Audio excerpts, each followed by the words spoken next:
Blood on the sterile floor of a civilian ER is nothing compared to the crimson-soaked sand of the Korangal Valley. When a hotshot trauma surgeon publicly humiliated the quiet new nurse, he thought he was putting a timid rookie in her place. He had absolutely no idea he had just crossed a Tier 1 combat medic. The emergency department at Seattle Memorial was a relentless, pulsating beast. It was a Level 1 trauma center that thrived on controlled chaos, a place where the scent of iodine and iron hung heavy in the air, punctuated by the relentless, staccato rhythm of cardiac monitors. For most nurses, surviving a shift here was a badge of honor. For Elena Vance, it was practically a vacation. Elena stood by the trauma bay sinks, washing her hands with meticulous, rhythmic precision. She was 32, with sharp, observant green eyes and dark hair pulled back into a severe, utilitarian bun. To the rest of the staff, she was simply the new hire, a quiet, unassuming RN who had transferred in from somewhere out of state and kept her head down. She didn't participate in the break room gossip, she didn't complain about the back-to-back 12-hour shifts, and she certainly didn't boast about her past. Her past, however, was written in the subtle, faded scars on her forearms and the way her eyes constantly scanned the room for exits and improvised tourniquets. Before putting on the navy blue scrubs of Seattle Memorial, Elena had worn OCPs. She had been attached to a highly classified Joint Special Operations Command, JSOC task force, operating in environments where a trauma bay was the dusty back of an MH-60 Black Hawk helicopter flying evasive maneuvers under heavy RPG fire. She had packed wounds in pitch blackness, performed emergency cricothyrotomies in thigh-deep mud, and kept catastrophically wounded operators alive for days when medical evacuations were impossible. But here, she was just the new girl. The double doors of the trauma bay crashed open, shattering the momentary lull. Paramedics barreled in, pushing a gurney that left a trail of red droplets on the pristine linoleum. Male, mid-40s, industrial accident. Paramedic David shouted over the din, out of breath. Crush injury to the lower right extremity. Massive hemorrhage. Vitals are crashing. BP is 80/50. Heart rate 130. Enter Dr. Marcus Thorne. Dr. Thorne was the undisputed king of the Seattle Memorial ER. Brilliant, handsome, and impeccably educated at Johns Hopkins, he possessed a diagnostic mind that was matched only by his gargantuan ego. He moved with the swagger of a man who believed the sun rose and set on his medical license. He demanded perfection, and he was notoriously merciless to anyone who failed to meet his impossible standards. "Transfer him on 3, Thorne barked, not even glancing at the paramedics. 1, 2, 3. The patient, a construction worker named Arthur, groaned in agony as he was shifted onto the hospital bed. His right leg was a mangled mess of denim, bone, and torn muscle. Elena moved instantly. While the other nurses were still reacting to the sight of the gruesome injury, her muscle memory took over. In her mind, she wasn't in a brightly lit hospital. She was running through the trauma algorithms that had been beaten into her during the grueling Special Operations Combat Medic course at Fort Bragg. Massive hemorrhage, airway, respiration, circulation, hypothermia. She stepped to the foot of the bed, her hands flying over the patient's ruined leg, seeking the source of the arterial bleed. "Who the hell told you to touch my patient?" Thorne's voice cut through the room like a whip. Elena paused, her hands slick with Arthur's blood, and looked up. "Doctor, he has an active arterial bleed from a lacerated femoral. The field tourniquet is slipping." "I have eyes." Nurse Thorne glanced at her badge. "Vance. I don't need a play-by-play from a junior floor nurse. Get out of my way." "Jenkins, get me a trauma line, push a liter of saline, and prep for an immediate intubation. The shock is going to crash his airway." Head nurse Sarah Jenkins scrambled to comply, but Elena didn't step back. The field tourniquet, applied hastily by the paramedics, was indeed failing. Blood was beginning to pool beneath Arthur's hip. Pushing saline before stopping the bleed would only dilute his remaining clotting factors and accelerate his death. "Dr. Thorne," Elena said, her voice eerily calm, devoid of the panic he was accustomed to hearing from subordinates. "If we push fluids before achieving hemorrhage control, we'll wash out his platelets. I need to apply a secondary, high and tight tourniquet right now." The entire trauma bay fell dead silent. Even the rhythmic beeping of the monitor seemed to hold its breath. Nurses didn't question Dr. Thorne. They certainly didn't instruct him on trauma protocols in the middle of a code. Thorne's face flushed a deep, dangerous crimson. He stepped away from the head of the bed, stalking toward Elena. He towered over her, his eyes blazing with fury. "Let me make something abundantly clear to you, Vance," Thorne hissed. "Loud enough for everyone in the bay to hear. You are not at some sleepy suburban clinic anymore, sweetheart. This is a level 1 trauma center. I am the attending physician. You are a registered nurse who probably gets squeamish when a paper cut bleeds. You don't diagnose, you don't dictate treatment, and you absolutely do not ever question my orders. Do you understand me?" Elena stared back at him. She didn't flinch. She didn't cry. She simply looked at him with the cold, detached assessment of someone sizing up a threat. In her head, she compared him to the arrogant, freshly minted lieutenants she had dealt with in the military men whose pride often got people killed. Without breaking eye contact, Elena's right hand moved with blinding speed. She unclipped a fresh cat tourniquet from her scrubs, a habit she hadn't broken since her deployment, slipped it high over Arthur's thigh, and cranked the windlass down tight, securing the time strap. The pooling blood stopped instantly. "Hemostasis achieved," Elena stated flatly. She then stepped back, holding up her bloody, gloved hands. "I'll go fetch those warm blankets you clearly need, doctor." Thorne was apoplectic. The fact that she was right, the bleeding had stopped entirely, only fueled his rage. "Get out!" he roared. "Get out of my trauma bay! Jenkins, write her up for insubordination!" Elena turned on her heel and walked out of the bay, the automatic doors sealing shut behind her. She didn't go to the break room to cry. She went to the sinks, washed her hands with the same meticulous precision as before, and grabbed a fresh pair of gloves. Word of the confrontation spread through the hospital faster than a staph infection.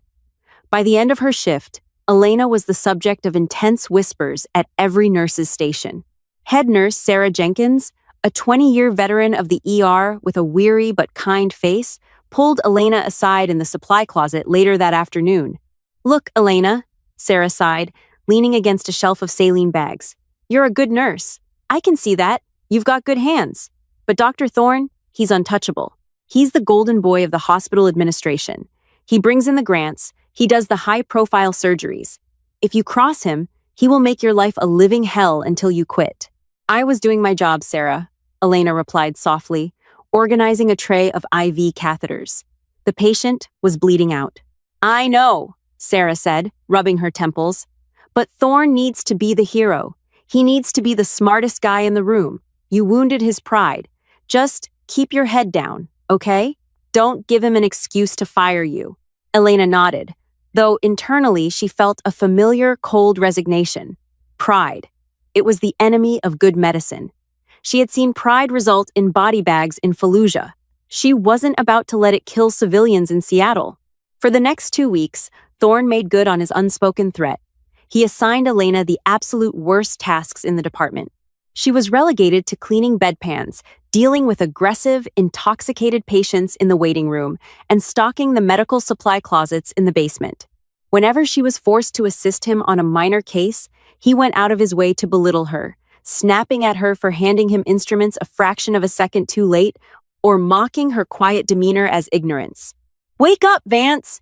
he would sneer as she handed him sutures for a superficial laceration. "We're actually trying to save lives here, not just stand around looking confused." Elena took the abuse with a stoicism that frankly unnerved the rest of the staff. She never argued back, she never broke down, she just watched him with those piercing green eyes. But beneath the surface, Elena's elite skills were quietly leaking out, saving lives in the shadows where Thorne couldn't see. It happened on a rainy Tuesday afternoon. A young woman, barely 19, was brought in complaining of severe abdominal pain after a minor fender bender. The initial scans were clean, and Dr. Thorne, eager to clear beds, had diagnosed her with a bruised rib and ordered her discharge. Elena was tasked with removing the girl's IV. As she approached the bed, her trained eyes noticed the micro-expressions of agony on the girl's face. The monitors showed normal vitals, but Elena noticed something else, a faint, almost imperceptible bluish discoloration around the girl's umbilicus, Cullen's sign. Elena casually placed 2 fingers on the girl's wrist. Her radial pulse was thready, much weaker than the monitor's rhythmic beep suggested. She was entering the early stages of compensated hypovolemic shock. She was bleeding internally, likely a slow-leaking ruptured spleen that the initial rapid scan had missed. Elena knew if she went to Thorne, he would dismiss her and discharge the girl, likely sending her home to die in her sleep. Instead, Elena quietly flagged down Dr. Chloe Evans, a brilliant but overworked second-year resident who was terrified of Thorne but genuinely cared about patients. "Dr. Evans," Elena whispered, pulling her into an alcove. "Bed 4. I was just taking her vitals. She's complaining of left shoulder pain, Care's sign. And I noticed some periumbilical ecchymosis. Her pulse pressure is narrowing." Chloe frowned, looking at her tablet. Thorne cleared her. He said it was just a contusion. "Look at her, doctor," Elena urged gently. "Really look at her." Chloe walked over, did a quick secondary assessment, and her eyes widened. She immediately ordered a stat abdominal CT with contrast. 10 minutes later, the girl was being rushed to emergency surgery for a grade 3 splenic laceration. When Thorne found out, he swaggered into the nurse's station, loudly praising Dr. Evans for her astute clinical catch and patting himself on the back for training his residents so well. Chloe looked at Elena, guilt flashing in her eyes, but Elena just gave her a microscopic nod, silencing her. Elena didn't care about the credit. She only cared that the girl was alive. But the real test, the event that would shatter Dr. Marcus Thorne's illusion of control and reveal exactly who Elena Vance was rapidly approaching. It was a Friday evening, just past 6 p.m. The ER was already nearing capacity, with the usual weekend influx of traumas, drug overdoses, and domestic disputes. The rain was coming down in sheets, hammering against the reinforced glass windows of the waiting room. Elena was in trauma bay too, restocking the intubation kits, when the air in the hospital seemed to suddenly shift. It was a tangible change in atmospheric pressure, followed immediately by a low, rumbling vibration that rattled the surgical instruments on their metal trays. A split second later, a dull boom echoed through the city, shaking the very foundations of Seattle Memorial. For 3 seconds, there was absolute silence in the ER. Then, every single red trauma phone in the department began to ring simultaneously. It was a shrill, terrifying sound that most civilian nurses had never heard in unison. Sarah Jenkins snatched up the receiver at the main desk. She listened for 5 seconds, her face draining of all color. The phone slipped from her hand, clattering against the counter. She slammed her hand down on the large red button on the wall. The hospital's overhead PA system crackled to life, accompanied by a harsh, flashing strobe light. Code triage. Code triage. Mass casualty incident. All available personnel report to the emergency department immediately. Thorne stepped out of his office, his coffee mug in hand, a slight frown creasing his brow. "Jenkins, what is it? A bus crash?" "No," Sarah breathed, her voice trembling. The chemical processing plant on the industrial west side, the main reactor, exploded, the structural collapse. It took out an adjacent apartment complex and trapped the night shift workers. Thorne puffed out his chest, stepping into the center of the room. "All right, listen up," he yelled, clapping his hands. "Clear the bays! Discharge anyone who can walk. We've trained for this. We stick to triage protocols. It's just a bigger scale, people." But Thorne had never seen war. He had run drills with simulated patients and fake blood. He had read textbooks on disaster management. 10 minutes later, the first wave arrived, and the doors of the ER blew open like the gates of hell. Ambulances screeched to a halt, 3 at a time. Fire rescue trucks, police cruisers, and even civilian pickup trucks began dumping bodies at the entrance. The screams hit them first, a horrifying cacophony of agony, terror, and chaos. Victims were covered in a toxic mixture of concrete dust, chemical slurry, and blood. The sheer volume of trauma was apocalyptic. There were severe burn victims, crush injuries, traumatic amputations, and people choking on chemical fumes. Thorne stood at the triage desk, staring as 30 critically injured patients were rolled in within the span of 3 minutes. His eyes darted from a man holding his own eviscerated intestines to a woman with severe third-degree chemical burns screaming for her child. The monitors were all blaring, the nurses were shouting for orders, and the blood was pooling on the floor so fast it looked like a red tide. The math of the situation slammed into Thorne's brain. 30 criticals, 4 trauma bays, 1 attending. The civilian algorithms he relied on collapsed under the weight of the impossibility. For the first time in his spectacular, ego-driven career, Dr. Marcus Thorne froze. His mouth opened, but no words came out. The god of the ER was utterly paralyzed by the overwhelming reality of mass human destruction. A paramedic was screaming at him, "Doc, I need a chest tube here. He's tensioning. Doc!" Thorne blinked, his hands trembling as he stared at the dying man. He couldn't move. Suddenly, a hand firm, steady, and clad in a purple nitrile glove pushed past him. "I've got him." A calm, commanding voice sliced through the hysteria. Thorne snapped out of his daze and looked to his right. Elena Vance stood there, but she didn't look like the quiet, submissive floor nurse he had been tormenting for weeks. Her posture had completely transformed. Her eyes were hard as flint, calculating, and completely devoid of fear. She was radiating an aura of absolute, terrifying competence. She had stepped back into the war zone, and she was about to take command. Elena didn't wait for Dr. Thorne's permission. She snatched a 1-4 gauge angiocatheter from the paralyzed paramedic's hand and slammed it directly into the second intercostal space of the dying man's chest. A sharp, audible hiss of trapped air erupted from the needle hub. The patient's oxygen saturations, previously plummeting into the low 70s, immediately began to climb. "Tension pneumothorax relieved," Elena announced, her voice projecting across the chaotic room with a booming, unnatural calm. It wasn't a yell, it was a command voice, honed on the explosive battlefields of Kandahar. She turned her back on Thorne and faced the stunned room. "Listen to me!" Elena's voice cracked like a rifle shot, cutting through the wailing patients and blaring alarms. Every nurse, resident, and orderly froze, locking eyes with the new nurse. "Civilian triage is dead. As of right now, we are in military mass call protocol. Sarah, I want 4 colored tarps taped to the floor of the ambulance bay right now. Red, yellow, green, black. Move." Sarah Jenkins blinked, shock momentarily stalling her. But hospital policy didn't account for a chemical plant detonating in a residential zone, Elena snapped, moving to the next crashing patient. "Green is walking wounded. Push them to the cafeteria. Get them out of our way. Yellow is delayed. Stage them in the hallways. Red is immediate. They go into the bays. Black is expectant. If they have non-survivable injuries, you give them morphine and move on. We do not waste resources on the dead when the living are bleeding out. Go." The absolute authority in her voice broke the spell of panic. Sarah bolted for the supply closet. Dr. Chloe Evans, the young resident, ran to Elena's side, her hands shaking. "What do you need me to do, Vance?" Chloe asked, her voice tight with fear. "You are on airway control, Chloe," Elena commanded, pointing to a row of stretchers. "If they can't breathe, tube them. If you can't tube them, crick them. Do not hesitate." Thorne finally seemed to thaw from his paralytic shock, his face flushed with a sudden, defensive rage. "Vance! What the hell do you think you're doing? I am the attending physician. You do not dictate triage in my hospital." Elena turned slowly, her green eyes locking onto Thorne with a terrifying, predatory intensity.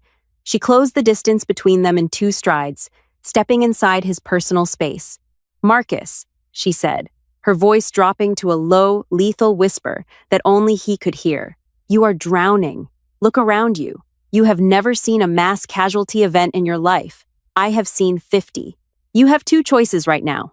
You can either let your ego kill these people and answer to the medical board tomorrow, or you can pick up a scalpel, get to Trauma Bay 1, and do exactly what I tell you to do. Choose." Thorne opened his mouth to scream at her, to fire her on the spot. But he looked into her eyes. There was no defiance there, no insubordination. There was only the cold, mechanical calculus of a seasoned combat veteran who had weighed his worth and found him lacking. He swallowed hard, the reality of the blood-soaked room breaking his pride. "Bay 1, Thorne muttered, turning and practically fleeing toward the surgical tray. For the next 6 hours, Elena Vance did not stop moving. She was a maestro conducting a symphony of survival, her mind processing 1,000 horrific variables a second. She orchestrated the flow of 34 critical patients with terrifying efficiency. She didn't just nurse, she performed emergency field medicine that left the civilian staff utterly breathless. When a man with a shattered pelvis began bleeding out internally, and no surgeons were available, Elena calmly directed Thorne through a Reboa procedure, resuscitative endovascular balloon occlusion of the aorta, a highly advanced, incredibly risky military trauma maneuver, rarely seen outside of a war zone. "Thread the catheter, Marcus," she instructed, her hands steadying his shaking ones. "Inflate the balloon in zone 1. Cut off the blood supply to his lower half, or he bleeds out in 60 seconds. Thorne, sweating profusely, followed her exact commands. The bleeding stopped. The patient stabilized. Thorne looked up at her, utterly bewildered, but Elena had already moved on. At hour 4, a new patient was rolled in by emergency responders. He was a private security contractor who had been guarding the chemical plant, a massive man covered in second-degree chemical burns and shrapnel wounds. Elena knelt beside his stretcher, shining a penlight into his dilated pupils. "Sir, I need to check your airway for inhalation burns." The burly contractor squinted through the blood and soot covering his face. His eyes widened in disbelief. "Doc? Doc Vance? Is that you?" Elena paused, her expression unreadable. "Keep still. Your heart rate is tachycardic." "I'll be damned!" the contractor coughed, a bloody smile spreading across his face. "Jackson, 3rd Ranger Battalion. You pulled me out of a burning striker in the Korengal Valley in 18. You're Archangel. What the hell are you doing in a civilian scrub suit?" Dr. Chloe Evans, who was prepping an IV line next to them, stopped dead. "Archangel?" she whispered, looking at Elena. "Ranger Battalion? Stay with us, Jackson," Elena said softly, ignoring Chloe. She tapped his shoulder, a uniquely military gesture of comfort. "You're not dying on my watch today either. Push 4 milligrams of Dilaudid, Chloe. Now." By 4 a.m., the storm had finally broken. The ER looked like the aftermath of a bombing. The linoleum was stained a dull, rusty brown. Discarded wrappers, bloody gauze, and empty saline bags littered the floor.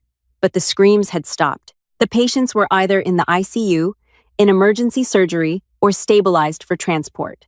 Dr. Marcus Thorne sat on a rolling stool in the supply room, staring blankly at the wall.